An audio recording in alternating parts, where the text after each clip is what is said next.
www.congoconnexiontv.com. Un site nouveau dans un nouveau monde. Contactez-nous au 438 877 4064. Facebook Congo Connexion TV. Martin Kobler chez Malou Malou. Les Nations Unies sont prêtes à soutenir le processus électoral et toutes les portes sont ouvertes à cet effet. La semaine qui s'achève a été marquée par le rapport de la signature du document final de Kampala entre le gouvernement de la RDC et le M23. Antenne A, le journal Sylvie Mboula.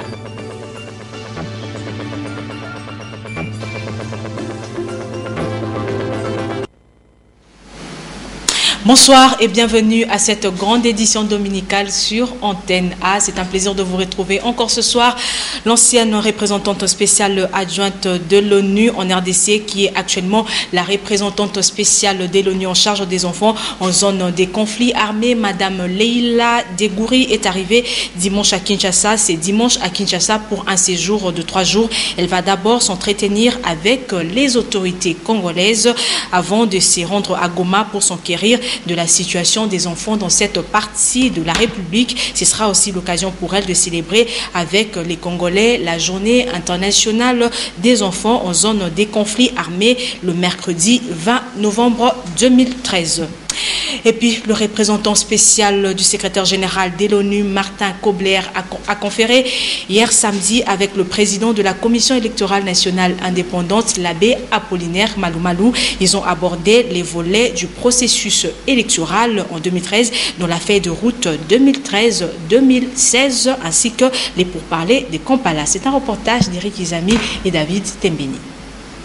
Martin Kobler a sillonné toutes les institutions et samedi 16 novembre, il a insisté sur le soutien des Nations Unies au processus électoral RD congolais. Pour lui et au nom de la communauté internationale, toutes les portes sont ouvertes à l'équipe de M. l'abbé Malou Malou. Et je m'excuse d'être ici si tard parce que la promotion des élections et le déroulement des élections, c'est une de nos priorités de la MONUSCO. Et j'ai promis au abbé Malou Malou, au président de la CENI, qu'on est derrière le projet des élections, qu'on soutient la CENI avec tout ce que nous avons. Nous sommes en train de restructurer maintenant notre mission. Il faut avoir le financement des élections, c'est quelque chose qui est très important. La CENI plaide pour le financement en vue d'accélérer les choses et réaliser petit à petit le programme établi du processus électoral 2013-2016. Kampala, comment on pourrait atterrir pour mettre fin à ce processus qui a duré longtemps à Kampala et qui est un maillon important dans la consolidation de la paix en République démocratique du Congo. Une seule chose bloque la machine, il s'agit de Kampala, mais les efforts sont déployés pour une fluidité du programme arrêté. Qu'il faut conclure Kampala. La victoire militaire est une chose, c'est très bien et je vous félicite, je félicite le FRDC pour la victoire militaire, mais le problème de M23 ne disparaît pas. Il faut conclure le processus de Kampala. Le Conseil de sécurité a dit qu'il faut conclure avec un texte final compréhensif qui est concerté. Et je crois que c'est ce qu'on doit faire. Je suis très confiant que aussi on va aller ce chemin. Le processus électoral doit se poursuivre pour parachever ce qui n'a pas été accompli autrefois, c'est-à-dire les élections locales, municipales, urbaines, provinciales, etc., etc. D'autre part, le président de la République, Joseph Kabila, a signé hier samedi une ordonnance portant création, organisation et fonctionnement du Comité national de suivi de recommandations de concertation nationale.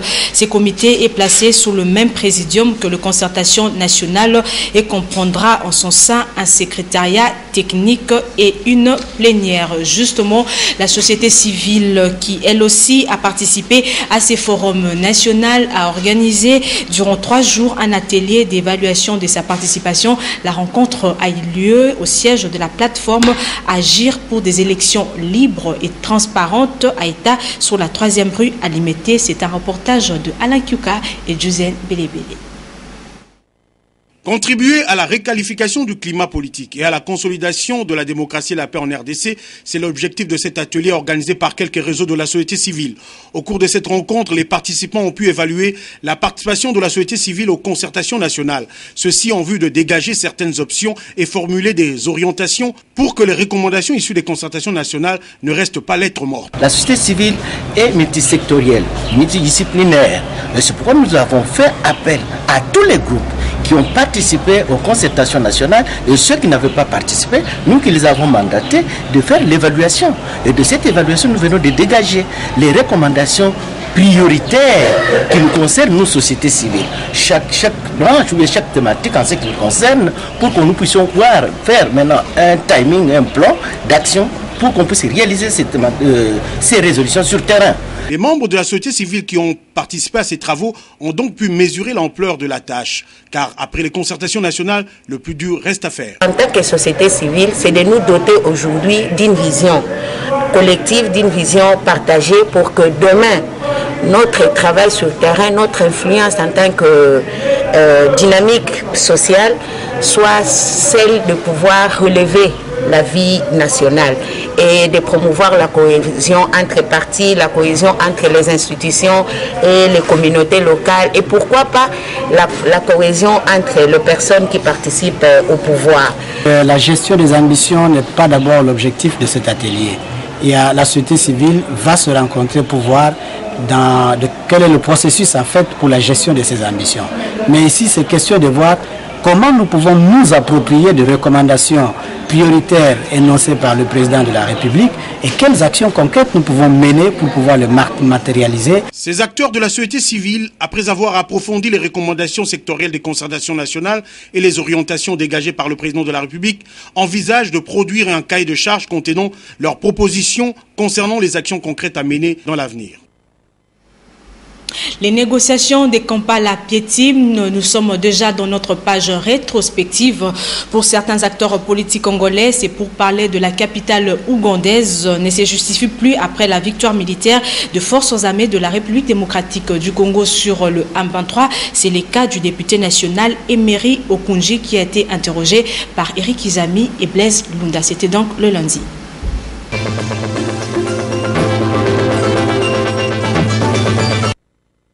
Donné pour être signé lundi 11 novembre 2013, l'accord de Kampala ou déclaration des Kampala bouleverse quelque peu les acteurs politiques. Les raisons sont évidentes et plus rien n'est à discuter avec le M23. Voilà que les FARDC ont mis leurs forces, ont mis tout ce qu'il fallait mettre en œuvre pour les déloger. Une force négative qui occupait une partie du territoire de la République démocratique du Congo. Pour Emery Okunji, député national du FONUS opposition, signer un quelconque papier avec le M23 n'aura pas de sens. Et ça sera une première dans l'histoire du monde. On impose à un gouvernement de la République, à une République démocratique du Congo, qui a chassé de son territoire national, mon cher ami, attendons voir le contenu de cet accord. À Kampala ou ailleurs, le chef de l'État Joseph Kabila avait affirmé devant les élus députés nationaux et sénateurs réunis en congrès le 23 octobre 2013 que rien ne pourra être occulté pour apporter la paix durable en RDC. Le voici, l'immeuble de rangeurs du quartier Bon Marché. Il a tellement dérangé la vie de ses voisins que ceux-ci ont vu venir lundi 11 novembre 2013 les experts de génie militaire pour entamer sa destruction avec méthode. Pour éviter l'embrasement de tous les quartiers, on a préféré procéder par la destruction progressive. Donc dans un premier temps, nous allons stabiliser. La stabilisation. Donc, niveau par niveau. Ce génie de FARDC dresse des tentes et durant une semaine, ils vont apporter la quiétude souhaitée depuis aujourd'hui plus de 2 semaines. Procéder par mettre les vérins pour soutenir les murs. Et ensuite, dès que nous avons la stabilisation, on va procéder par la destruction progressive. Et nous avons opté pour l'option de la destruction progressive pour avoir moins de dégâts possibles. Autant cet immeuble de rangeurs a fait barricader la route Flambeau, autant sa destruction va libérer les quartiers bon marché de la psychose et la commune de Barumbu sera en paix. Le mardi 12 novembre, la position du gouvernement ne s'est fait pas attendre en ce qui concerne le pourparler des Kampala.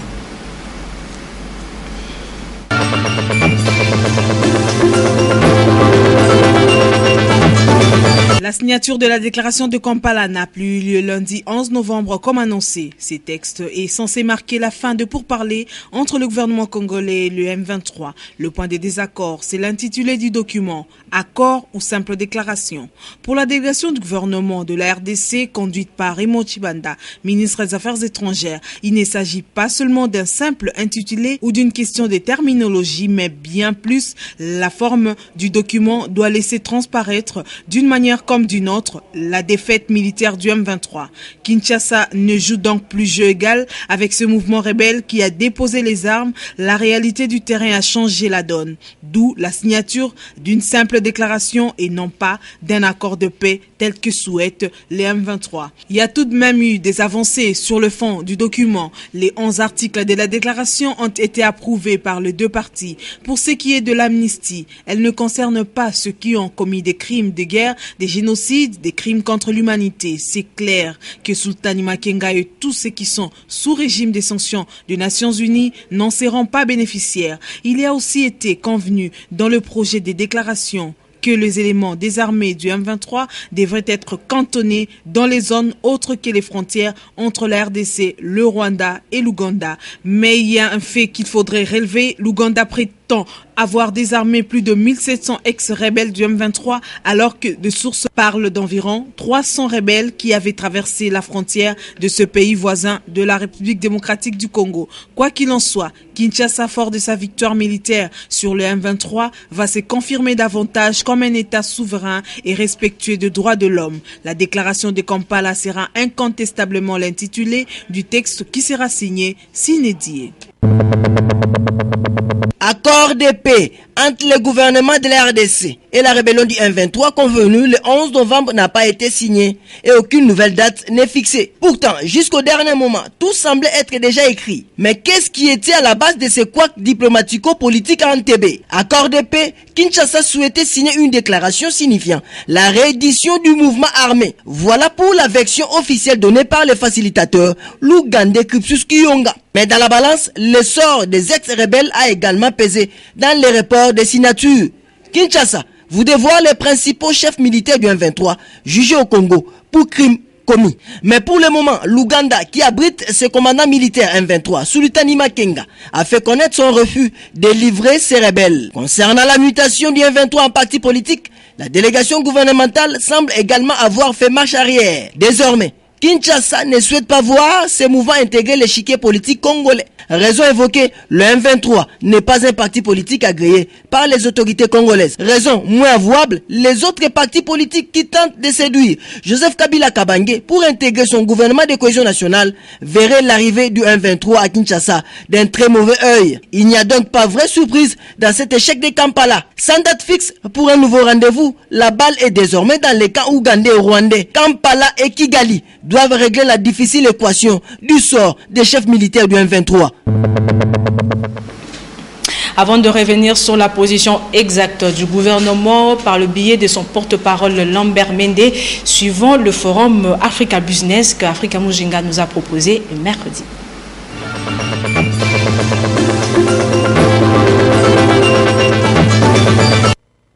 Forum Africa Business du 1er au 4 avril 2014 à Charleroi, en région Wallonne, en Belgique.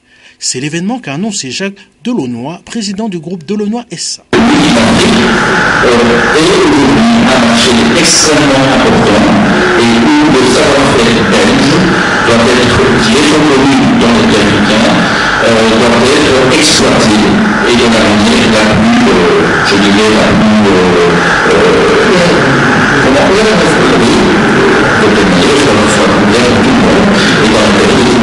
4 secteurs ont été choisis pour cette première édition.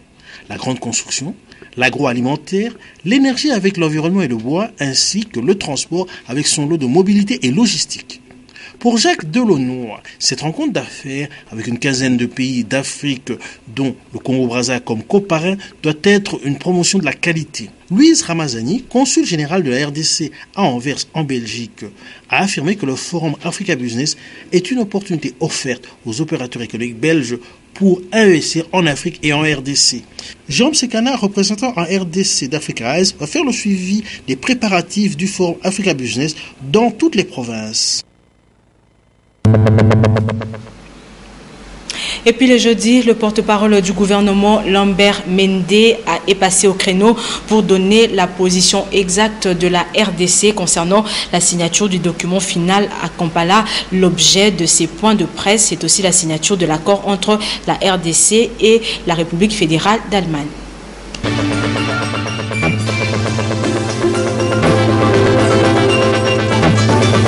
Nous ne considérons pas les raisons qui nous ont poussés à refuser cette signature comme étant des raisons liées au contenant. Pas du tout. C'est quelque chose de fondamental. C'est substantiel. Lorsque nous disons qu'il est hors de question que nous donnions un statut légitime à une force négative en signant avec elle un accord, c'est quelque chose de fondamental. Ça n'a rien à voir avec un titre. Non. Quelle est la nature de cet engagement que nous prenons? Et quelles sont les conséquences? Qu'est-ce que cet engagement produit en termes de droits, en termes d'obligations pour chacun des signataires?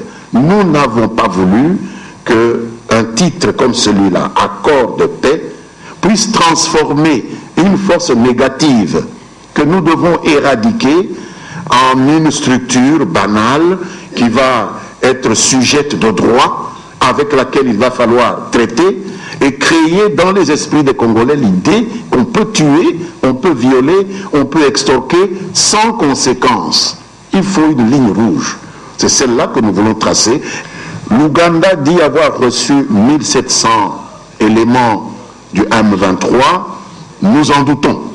Nous en doutons parce que rien ne nous permet de penser que sur les 300 à 400 éléments qui restaient actifs sur les 3 montagnes de Tchanzuru, Nyoni et Mbuzi, qu'il y ait eu une démultiplication, qu'il y en ait 400 au Rwanda et 1700 en Ouganda.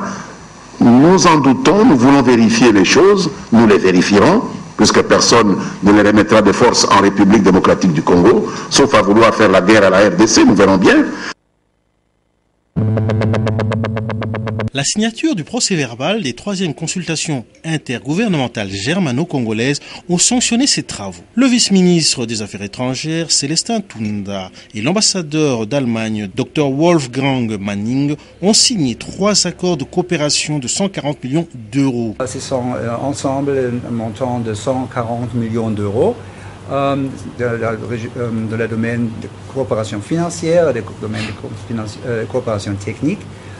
Et ces montants, c'est les années 2010 et 2012, mais c'est nécessaire de le signer aujourd'hui pour ouvrir la nouvelle période de notre coopération. Le vice-ministre des Affaires étrangères, Célestin Tunda, a circonscrit le sens de ces travaux. Nous avons recommandé à la partie congolaise de prendre des mesures idoines pour améliorer l'appropriation et la durabilité des interventions allemandes en République démocratique du Congo. Bien avant dans la matinée, il est revenu au vice-ministre Célestin Tunda de lancer les travaux pour cette journée du 13 novembre 2013. Il s'agissait de la paix et stabilité, l'environnement et protection des aires protégées, l'énergie, eau et assainissement, microfinance, mines et santé. La délégation allemande, conduite par Vera Rosendahl, haut fonctionnaire au ministère de la coopération économique et du développement à Berlin, a eu le 12 novembre 2013 des séances de travail avec les experts du ministère de l'Environnement. Les pourparlers de Kampala, nous en parlons encore, mais sachez aussi que la semaine qui s'achève a été marquée par la célébration de la Journée internationale de diabète. Suivez.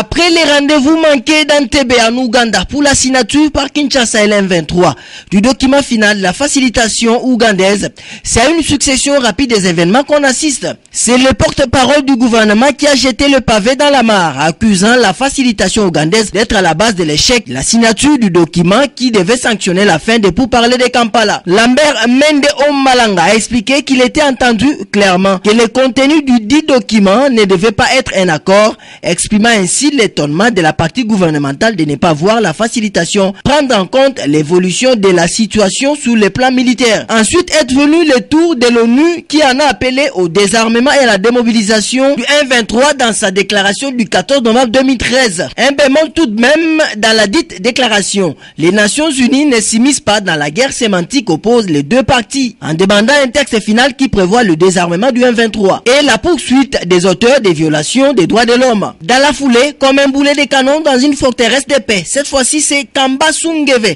secrétaire permanent du M23, qui fait diversion et accepte la proposition gouvernementale de signer une déclaration de paix pour soit dit donner la chance à la paix. À la lumière de toutes les déclarations, on est loin des sorties de l'ornière. Face aux exigences des rebelles qui s'appuient sur les questions de FDLR, de la Minici, sans oublier la protection de tous les Congolais, Kinshasa met dans la balance leur sort. Pas question d'intégration militaire et politique. Bref, poussé par son opinion publique, Kinshasa réclame la dissolution du mouvement rebelle, en vertu de sa victoire militaire sur le terrain. D'où la nécessité d'une déclaration de reddition des éléments de Sultani Makenga. Quant à la communauté internationale, elle tient mordicus à sa position. Au lieu de constater le changement d'équilibre des forces sur le terrain, elle s'évertue à prêcher la solution politique sans pour autant en tracer clairement le contour. Face à cette impasse politico-diplomatique, il n'y a donc pas vraie surprise dans cet échec de Kampala. Sans date fixe, pour un nouveau rendez-vous de signature, la balle se trouve dans les camps des pays membres de la conférence internationale sur la région des Grands Lacs et de la communauté internationale qui peuvent donner une nouvelle chance à la paix dans la sous-région. Avec la réélection du président Obama en 2012, la diplomatie américaine a connu un changement à sa tête. John Kerry à la place de Hillary Clinton comme secrétaire d'État, David Gilmour à la place de Johnny Carson aux affaires africaines. Ce dernier a été reçu ce jeudi 14 novembre par le Premier ministre. Je suis très heureux d'être ici. C'est ma première fois de visiter la République démocratique du Congo. Pour moi, c'était un plaisir de rencontrer le Premier ministre avec qui nous avons discuté de plusieurs questions, y compris les rapports, les relations entre les USA et la RDC, et naturellement avec le développement aussi dans la partie orientale du pays. Première visite de Gilmour en RDC, ainsi une nouvelle étape des relations entre la RDC et les USA après la victoire des FARDC sur le M23. Le diabète est un problème de santé publique. En République démocratique du Congo, cette pathologie à multiples facettes touche une couche importante de la population. Dans notre pays, on compte environ 1 million de diabétiques, dont 200 000 se trouvent à Kinshasa. Plusieurs exposés ont été faits pour expliquer à l'assistance majoritairement composée des diabétiques comment prévenir la maladie et comment se prendre en charge au cas où l'on est frappé. Une occasion de l'éclaircir sur les types de diabète. Nous avons dit que le diabète est dans le type 1, il est une pathologie auto-immune. C'est-à-dire l'individu produit des anticorps qui détruisent son pancréas, lequel pancréas ne sait plus produire l'insuline utile pour baisser le taux de glycémie. Dans le type 2, par contre, le taux d'insuline peut être bon, mais il y a d'autres facteurs extérieurs qui empêchent la bonne utilisation de cette insuline. En RDC et particulièrement à Kinshasa, la prise en charge est organisée de manière à faciliter aux diabétiques l'accès aux soins et au suivi. Nous avons installé un système de centres de santé dans chaque commune. Dans chaque commune, où 2 ou 3 dans des grandes distances ont été diminuées. Les patients prennent les soins près de chez eux. Alors ces centres constituent un réseau de prise en charge de ces diabètes. Les contrôles glycémiques est la pierre angulaire dans la prévention du diabète à côté du traitement de l'hypertension, du contrôle du régime alimentaire et du poids et de l'observance des règles d'hygiène. C'est à cela qu'ont été invités les diabétiques à l'issue de la séance d'échange. Et nous ouvrons la page sportive avec les nouvelles de basketball pour vous dire que les torchons brûlent entre le ministère du Sport et la Fédération des basketball du Congo. Raison, c'est les refus du patron du sport congolais de délivrer l'ordre d'émission aux 2 équipes congolaises qualifiées pour la Coupe d'Afrique des Nations, club champion des basketball. Des plus amples détails dans ses commentaires de Papi Katassi.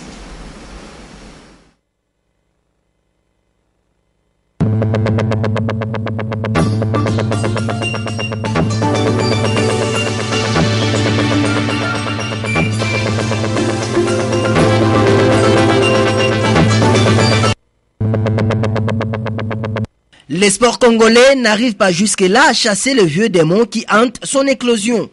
L'arrêté pris par le ministre des Sports, Baudouin Banzamukala Sungu, suspendant quelques fédérations sportives, fait de nouveau parler de lui. Très critiqué par les observateurs du mouvement sportif, cet arrêté est au centre de la confusion qui règne entre le ministre de la Jeunesse et des Sports ainsi que la Fédération de basketball du Congo. À titre de rappel, cette dernière, sous l'égide de la FIBA Afrique, a organisé un championnat de la sous-région qui a vu la RDC qualifier 2 formations quinoises, Arc-en-Ciel et INSS. Oubliant sa décision, le ministre des Sports ainsi que son secrétaire général ont rehaussé de leur présence lors de la cérémonie d'ouverture et de clôture. Les patrons du sport congolais a pu personnellement remettre les trophées. Ça s'appelle tout simplement donner son quitus. À la veille de la compétition prévue du 22 novembre au 1er décembre à Meknes, au Maroc, les officiers de la FEBACO sont allés voir le ministre des Sports pour une autorisation de sortie. Ces derniers, se conformant à son arrêté du 2 octobre dernier, refusent tout simplement de leur délivrer l'ordre d'émission. Après une très longue période de préparation sans moyens de l'État, la FEBACO ainsi que les 2 clubs engagés en compétition africaine réclament justice. Le FIBA ne pourra pas comprendre que nous, Fédération de basketball du Congo, ayant organisé les éliminatoires ici à Kinshasa, les éliminatoires qui étaient qualificatifs pour la phase finale, que nous ne participerons pas à cette phase finale. C'est quelque chose que FIBA ne pourra pas comprendre et les pénalités qui s'en suivront seront très élevées. Ça, c'est un. De 2, même l'opinion publique ne pourra pas comprendre que, bien qu'il y ait eu des faits qui ont amené le ministre à prendre la mesure que nous décrions à ce jour, que le même ministre ait participé à l'organisation à l'organisation, c'est-à-dire à la première journée ainsi qu'à la phase finale, en remettant même le coupe, et que ces équipes-là pour lesquelles il remettait le coupe, tout en sachant qu'ils étaient qualifiés pour la phase finale, ne puissent pas participer à cette phase finale. Désabusés, désactionnés, désaxés, après un long moment d'intense effort, les athlètes, principales victimes, n'osiez que pour pleurer.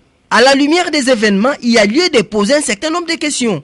Pourquoi le ministre a rehaussé de sa présence dans cette compétition, tout en sachant qu'aussitôt qualifiées ces équipes devraient sortir pour représenter la nation? À la lumière des événements, il y a lieu de poser un certain nombre de questions. Pourquoi le ministre a rehaussé de sa présence dans cette compétition, tout en sachant qu'aussitôt qualifiées ces équipes devraient sortir pour représenter la nation RD congolaise? Est-ce que la sanction prise à l'endroit des fédérations sportives était proportionnelle à l'acte commis? Face à cette situation qui complique l'avenir de la balle au panier et qui expose la RDC à des sanctions, un arbitrage du Premier ministre est exigé pour tirer au clair cette affaire.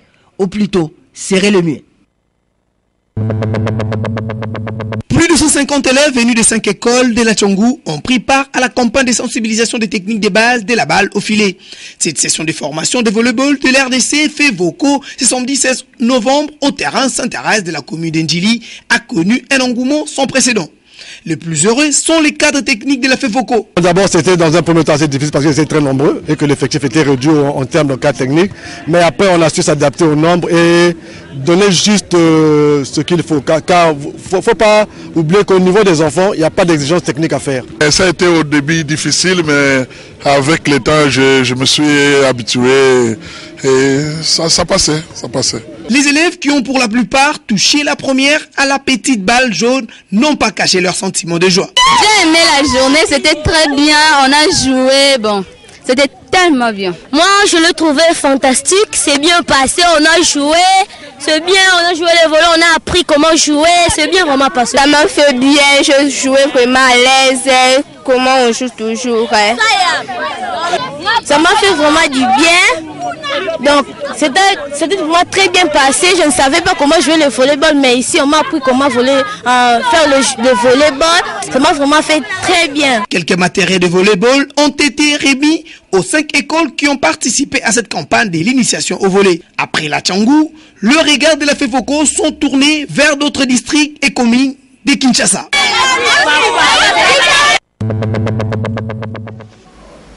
Et nous allons clôturer ce journal avec ces communiqués de la SAA. Bonne nouvelle pour les voyageurs. South Africa Airways vous informe désormais de ces 10 décembre 2 vols supplémentaires tous les mardis et samedis la nuit à partir de Kinshasa vers la destination de votre choix et ce partout dans le monde.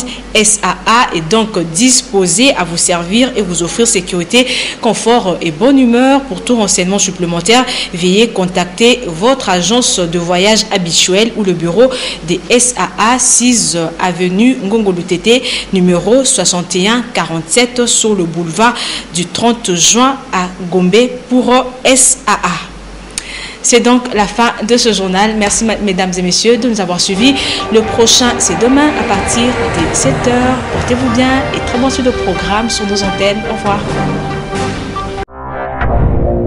www.congoconnexiontv.com.